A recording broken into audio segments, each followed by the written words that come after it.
Hello everyone, I am नवीन कुमार और यहाँ पर एक कंपनी है जिसका नाम है रामा टेलीकॉम। इसका आईपीओ होने वाला 25 से 27 जून की वजह 68 का कंपनी ने कट ऑफ प्राइस सेट किया। 2000 का लोड साइज है तो 25 करोड़ रुपए कंपनी टोटल उठाना चाह रही है, जिसमें से 24 करोड़ रुपए के आसपास में कंपनी के पास में जा रहे हैं। यहाँ पर जो पूरी वैल्यू लगाई जा रही है पूरी कंपनी की, that is around 90 crore rupees. Company के जो प्रमोटर लोग थे उनके पास में 98% मालिकाना हक बिफोर द आईपीओ था एंड 71% आफ्टर द आईपीओ रह जाने वाला है। नेक्स्ट यहाँ पर कंपनी जो है, यहाँ पर जो काम क्या करती है, तो ये बेसिकली देखा जाए तो ईपीसी टाइप की कंपनी है, जैसे मतलब वर्क ऑर्डर टाइप पे लेवल पे काम करती है। अगर कोई भी कंपनी है जैसे एयरटेल हुई, वोडाफोन हुई, जियो हुई, या फिर कोई रेलवे डिपार्टमेंट हुआ, सरकारी काम हुआ, या अथॉरिटी ये एयरपोर्ट अथॉरिटी ऑफ इंडिया हुआ, जिनको इंटरनेट से रिलेटेड कोई काम करवाना है, डिगिंग करवानी है, कुछ मतलब इन वायरिंग लगवानी है, एफटीटीएच वायरिंग लगवानी है, फाइबर की लाइन बिछवानी है। तो ये जो नेटवर्किंग से रिलेटेड जो वर्क्स होते हैं ना, ये पर्टिकुलरली ये कंपनी करती है। तब ये जो नेटवर्किंग से रिलेटेड जो काम होते हैं, ये गवर्नमेंट कंपनी को भी ज़रूरत पड़ती है, प्राइवेट कंपनी को ज़रूरत पड़ती है। लाइन बिछाना, बाद में उसको मेंटेन करना, क्योंकि आज के दिन सबसे ज़्यादा जो इंटरनेट की लाइनें हैं वो एफटीटीएच में है, फाइबर में है। तो फाइबर के थ्रू जो लाइनें बिछाना, फिर उसको मेंटेन करना, और अगर कोई चेंजेस होते हैं फ्यूचर के अंदर में तो वो डेवलपमेंट जो है चेंजेस करते रहना। सो दोनों काम कंपनी करती है, पहले वर्क ऑर्डर कंप्लीट करती है, फिर उसको मेंटेन भी करती है। So I think you got the idea. Now let's see कि कंपनी की आरएचपी क्या बोलती है इस बारे में, उसको बाद में इसी के रिलेटेड एक कंपनी है दूसरी भी, जो कि थोड़ा सा मॉडल चेंज है उस पर्टिकुलर कंपनी का। इस कंपनी का मॉडल चेंज है, उसका थोड़ा सा अलग सा मॉडल है, but still we can compare a little bit. Next यहाँ पर देखने को मिलता है कंपनी अब जो पैसे उठाने का क्या काम करने वाली है, तो देखने को मिल रहा है कि वर्किंग कैपिटल एक्सपेंसेस। तो कंपनी बोली हमारा जो रोजमर्रा काम है उसमें हम काम में लेने वाले हैं, बाकी कैपिटल एक्सपेंडिचर भी करना है, तो जो मशीनरी वगैरह हमें थोड़ी सी ऐड करनी है उसको हमें पैसा खर्च करना है। रामाकांत लाखोटिया इस कंपनी को आज के दिन डायरेक्शंस दे रहे हैं। कंपनी पे कोई केस वगैरह नहीं है, ना प्रमोटर्स पे केस वेस नज़र आ रहा है। कंटिजेंट लाइबिलिटी ज़रूर कंपनी के ऊपर में नज़र आ रही है because of the bank guarantee, और 2004 में इस पूरी कंपनी की स्टार्टिंग हुई थी।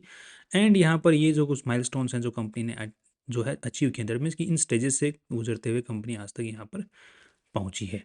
नेक्स्ट यहाँ पर कंपनी कोई होल्डिंग सब्सिडरी एसोसिएट कंपनी है नहीं। रमाकांत दाहोटिया जी के बारे में इन्फॉर्मेशन आप यहाँ पर पोज करके पढ़ सकते हैं, यहाँ पर भी पढ़ सकते हैं, एंड यहाँ पर भी पढ़ सकते हैं कि कंपनी जो है कितना पेमेंट ले रहे हैं फ्रॉम द कंपनी, द जो लाहौटिया जी हैं वो। नेक्स्ट यहाँ पर जो प्रॉपर्टी जो कंपनी यूज़ करती है, तो ये पर्टिकुलर प्रॉपर्टी जो है ओन्ड है, ये वाली लीज पर है। Logo is not registered yet in the trademark registry. And यहाँ पर यूटिलाइजेशन कैपेसिटी की अगर हम लोग बात करते हैं, तो कितना कंपनी के पास में मशीन्स हैं, मशीन्स के अलग अलग टाइप के वर्क ऑर्डर्स हैं, वर्क ऑर्डर्स के हिसाब से कंपनी की कैपेसिटी है, तो कितने कैपेसिटी पे काम कर रही है, तो यहाँ पे देखने को मिल रहा है कि 80% के आसपास, 80-85% की कैपेसिटी पे आज के दिन कंपनी जो है काम कर रही है। सो ठीक ठाक वर्क ऑर्डर्स आ रहे हैं, कंपनी को मशीनरी जो अपनी बढ़ानी है। नेक्स्ट यहाँ पर कंपनी में एम्प्लॉइज़ की अगर बात करते हैं, तो लगभग आज के दिन 40 एम्प्लॉइज परमानेंट बेसिस पे हैं, कॉन्ट्रेक्चुअल बेसिस पे 41 लोग काम कर रहे हैं। तो अब इनके वर्क और जो वर्क्स हैं वो देख लो आप एक बार। जैसे ही इनको ये जो पब्लिक एड्रेस सिस्टम जो ये जैसे एडवांस ये ऑडियो सिस्टम लगाना होता है, जैसे रेलवे स्टेशन पे आप लोग देखते हैं कि इस ट्रेन पे आने वाली, ये जो ट्रेन है इस पर्टिकुलर प्लेटफॉर्म पे आने वाली है, वो लगवाना है, तो ये सिस्टम कंपनी लगवाती है। आपको लाइनें बिछवानी हैं, जैसे यहाँ पे जेसीबी मशीन से, तो वो जो जेसीबी मशीन से पूरा गड्ढा खोद के ले जाना, वर्क ऑर्डर, राइट, वर्क मिला है, काम मिला है, तो लाइन तो बिछानी पड़ेगी।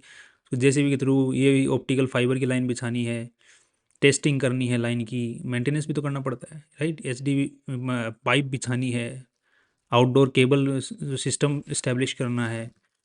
तो वो सब कुछ ये काम आज के दिन कंपनी करती है, right. So mainly work order करती है, मतलब ऑर्डर लेती है कि ये पर्टिकुलर में काम करना है, ऑर्डर लिया, कंपनी सबसे पहले इंस्पेक्शन करती है कितना बड़ा काम है, कितना पैसा लगेगा, फिर वो एक फाइल जमा करती है एक ऑफिस के पास में, जो गवर्नमेंट ऑफिस होता है वहाँ, या फिर प्राइवेट ऑफिस होता है वहाँ से, फिर वर्क ऑर्डर फाइनल होता है, फिर कंपनी काम अपना स्टार्ट करती है। तो बेसिक इनका जो है काम है, राइट। नेक्स्ट अब देख लेते हैं कि ये इनका जो स्ट्रैटेजी है, बिजनेस स्ट्रैटेजी कैसे अपनाते हैं, कौन सा काम करते हैं, ये किस तरीके से जो है वो बिजनेस प्रोक्योर करते हैं। अब नेक्स्ट कंपनी का यहाँ पे देखने को मिल रहा है कि जो मेनली जो ऑर्डर्स कंपनी को मिले हैं वो वेस्ट बंगाल से सबसे ज़्यादा मिले हुए हैं, एंड उसके अलावा बाकी छोटे मोटे वर्क ऑर्डर्स दूसरी जगहों से भी मिले हुए हैं। आज ये जो वर्क ऑर्डर है इनके पास में जो मिला हुआ है इनको, उनकी दो मैंने आपके सामने एग्जांपल भी लगाए जो इन्होंने कंप्लीट कर रखे हैं आज के दिन, और कितना पेमेंट उनको मिला था। नेक्स्ट यहाँ पे गवर्नमेंट के जो प्रोजेक्ट्स हैं वो सबसे ज़्यादा कंपनी कर रही है, प्राइवेट के प्रोजेक्ट्स भी कर रही है, उनमें भी अच्छी खासी उछाल है, बट मेनली आज के दिन गवर्नमेंट की कर रही है। नेक्स्ट रेलवे से रिलेटेड ज़्यादातर प्रोजेक्ट कंप्लीट कर रही है, बाकी पेट्रोलियम, एयरपोर्ट, टेलीकॉम, रेलवे, सो सरकारी ऑर्डर्स जो है कंपनी को ठीक ठाक मिल रहे हैं आज के दिन। दैट्स अब देख लेते हैं कंपनी की आरएचपी के अंदर में कि कंपनी में टोटल पैसा कितना लगा हुआ है, राइट। तो उससे में ये अंदाज़ा लग जाएगा कितनी बड़ी कंपनी है और कितना फ्यूचर के अंदर में आज के दिन कमाई करे। तो 28 करोड़ रुपए टोटल लगे हुए हैं इसमें, और जिसमें से ज़्यादातर जो इन्वेस्टर्स का पैसा लगा हुआ है वो लगभग 17 करोड़ रुपए लगा हुआ है। सो यहाँ पे जो debt to equity ratio is very good before the IPO. अब इसमें से जो ट्रेड रिसीवेबल्स है, दैट मीन्स अब यहाँ पे देख रहे हो कंपनी का जो ट्रेड रिसीवेबल सेगमेंट है that is in the order में है, कोई दिक्कत वाला यहाँ पे इश्यू नज़र नहीं आ रहा। यूजुअली का ट्रेड रिसीवेबल छोटी कंपनियों का और वो भी सरकारी प्रोजेक्ट्स का खराब रहता है, बट कंपनी के साइज़ के हिसाब से ट्रेड रिसीवेबल्स खराब है, but still it's in the order. Next यहाँ पर देखने को मिल रहा है कि कंपनी की जो रेवेन्यू है वो कितना इंक्रीज है, तो 33, 37, 41 करोड़ तक पहुँच गया, तो दैट्स वेरी गुड। और मेनली जो वर्क रेवेन्यू फ्रॉम ऑपरेशन है वर्क ऑर्डर से ही है, तो दैट्स अगेन ओके।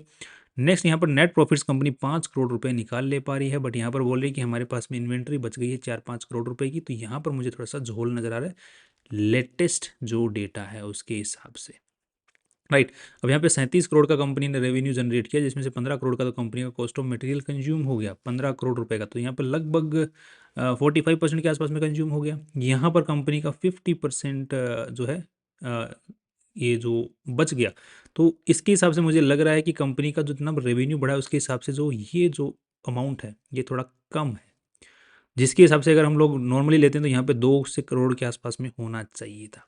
तो 2 करोड़ के आसपास में माल बचना चाहिए था, यहाँ पे इन्होंने 2.5 करोड़ दिखाया ताकि नेट प्रॉफिट्स जो है वो बढ़ जाएं। तो यहाँ पर देख रहे हो कि पूरा का पूरा जो इन्वेंट्री बची है वो ही निकल के यहाँ पर नेट प्रॉफिट में निकल के आ गई है, या फिर बिफोर टैक्स आ गई है, जो कि एक नेगेटिव इशारा कर रही है थोड़ा सा। तो यहाँ पे नेट प्रॉफिट्स को हम लोग 4 करोड़ के हिसाब से टेस्ट करेंगे।